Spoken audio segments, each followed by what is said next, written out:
Kamusta po kayo mga ka-hunter, at muli nagbabalik Mr. Crypto Hunter.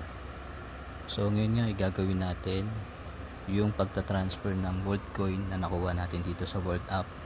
So libre nating nakuha yan dahil nag-verify tayo ng ating World App at nakuha tayo ng 16 Worldcoin. So magta-transfer tayo ng Worldcoin natin using PDAX app. So dyan kay PDAX natin ta-transfer yung Worldcoin natin para ma-withdraw na natin. Umpisa natin yan guys pagkatapos ng aking malupit na intro.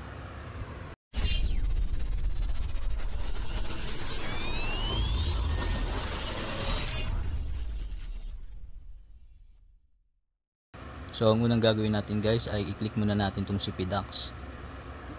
At kung wala pa kayong application ni PDAX guys, ay libre nyo lang siya mada-download sa Play Store. Tapos gumawa lang kayo ng account at mag-register lang kayo at mag-verify kayo para makagawa kayo ng PDAX. So i-click ko lang yung PDAX app ko.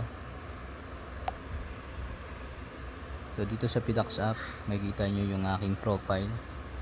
So meron dyan 202 pesos. So i-click natin to si portfolio. At dahil nga magdi-deposit tayo ng Worldcoin, so hanapin natin si Worldcoin. So nandito yun sa bandang baba. So ito siya, yung WLD. So pag click nyo yan guys, ay click nyo lang yung deposit. So click nyo yung deposit. So sabi dito, we only support the World Chain Network for WLD. Sending your asset through a different network may make recovery impossible. So dapat guys hindi kayo magkamali dyan. At World Chain lang yung paglilipatan nyo ng Worldcoin nyo. So hindi pwede yung iba't ibang address na hindi naman naka World Chain. So ito yung World Chain address nyo guys. So yan yung kakopy natin. So i-click lang natin tong green. So copy.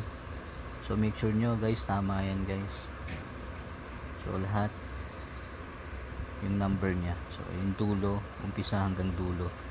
So dapat wala kayong burado dyan kasi hindi nyo marirecovery, o pag nagkamali kayo ng kahit isang number dyan o letter ay mawawala yung inyong Worldcoin.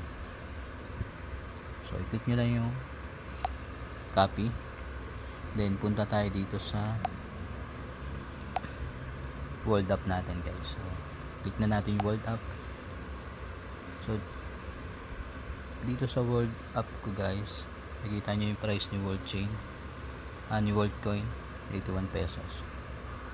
Click natin ito sa baba.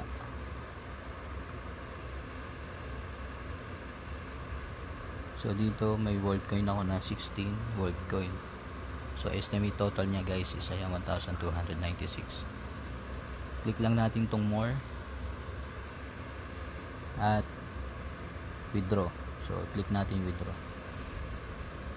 Pagkatapos niyan, yan yung lalabas. I-click natin tong Worldcoin. So guys, pakiano lang na sundan yung mabuti yung ginagawa ko para hindi kayo magkamali. So dahil ang gagamitin nga natin ay PDAX, dito tayo sa to crypto app. Click nyo yan, crypto app. Pero kung hindi naman PDAX yung gagamitin nyo, pwede rin kayo mag bank transfer. At may nakalagay nga dyan na variable fees up. Tapos 2 days nyo sa pang marireceive. Sa InstaPay naman, variable fees, instant yan. So automatic yan kapag transfer nyo, marireceive nyo agad yung cash. At yung fee naman nya siguro mas malaki kumpara dito sa to crypto app. So no fees daw nakalagay. So subukan natin yan kung talagang no fees. Click natin to crypto app. Click natin tong World Chain. So dito sa crypto app na pinili natin, pwede rin tayong mag-transfer sa BitGet, MetaMask, tsaka sa ibang mga ledger. So, pero ang gagamitin nga natin dahil ay si PDAX, scroll down lang natin yan, tapos i-click natin tong others. Click natin yung others. So sabi dito, does your wallet accept Worldcoin or World Chain? Yun sinasabi ko sa inyo guys na dapat naka World Chain yung paglilipatan nyo. So click natin yes, proceed. At dito i-paste natin yung kinopya nating wallet address ni Worldcoin dun sa PDAX app. Paste ko lang yan dyan. So make sure ko lang na tama yun. Tingnan natin, balikan natin. 5A5 yung dulo, 5A5. So ayan, dapat yan wala kayong ma-delete dyan. At make sure nyo o i-double check nyo na tama yung address na yan.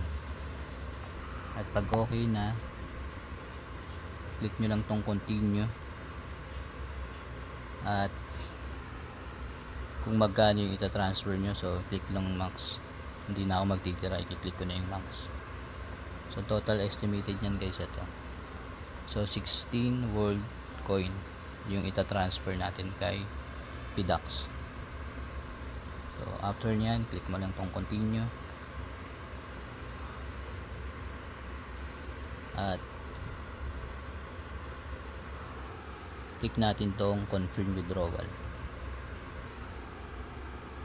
So sabi dito withdrawal processing. So hintayin lang natin kung papasok talaga doon kay PDAX. So click ko na tong done.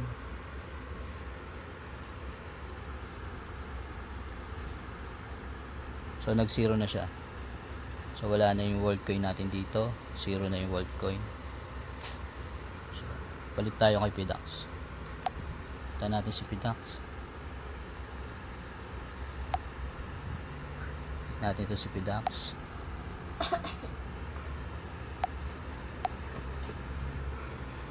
So click lang natin yung portfolio natin.